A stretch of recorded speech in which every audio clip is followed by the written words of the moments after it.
வணக்கங்க. இந்த இந்த பெண் பிள்ளை வந்து நம்ம ஷெல்டர் போகிற வழியில் மெயின் பைபாஸில் தான் இருப்பா. அங்கே தான் அவள் குட்டியிலேருந்து இருந்திருக்கா.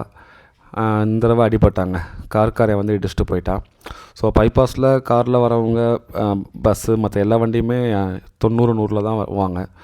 இவங்க சடனாக கிராஸ் ஆயிடுவாங்க. இதில் 2 பக்கமே நம்ம தப்பு யார் மேலேங்கெல்லாம் பேச முடியாது. ஏன்னா இவங்களுக்கு கிராஸ் பண்ணும்போது வண்டி வருங்கிறத நாலேஜும் இருக்காது. வண்டி ஓட்டுறவங்க டக்குன்னு சடனாக பிரேக் பிடிச்சி நிப்பாட்டுற அளவுக்குலாம் அந்தளவுக்குலாம் இல்லைங்க, வண்டி இல்லை. ஸோ விபத்து நடக்க தான் செய்யும். அந்த விபத்துலேருந்து அவங்க இறந்துட்டாங்க அப்படின்னா பட் பரவாயில்லைங்க. வெளியெல்லாம் இந்த ஒரு சில மக்கள்லாம் அங்கேயே போச்சிட்றாங்க. இப்போ அந்த நடுவில் இருக்கிறதுலே போச்சிட்றாங்க. இந்த மாதிரி அடிபட்டால் என்ன பண்ணணுங்கிறது அவங்களுக்கு தெரியாது.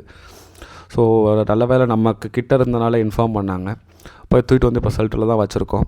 பெயின் கில்லரு, அந்த நர்வுக்கு தேவையான சப்ளிமெண்ட்டு இதெல்லாம் கொடுத்துருக்கோம். பார்ப்போங்க. பட் இந்த மாதிரி அடிபடுற பிள்ளைங்களுக்குலாம் தீர்வே கிடையாதுங்க. மெயின் ரோட்டில் இந்த பிள்ளைங்க இருக்கக்கூடாது, அது ஒன்று தான். பட் அது கண்ட்ரோல் பண்ணுற அளவுக்குலாம் நம்ம என்ன பண்ண முடியும்? நம்ம சொல்லலாம், அவ்வளோதாங்க. சரி, ஓகேங்க. ஃபர்தர் நான் அப்டேட் பண்ணுறேன். நன்றிங்க.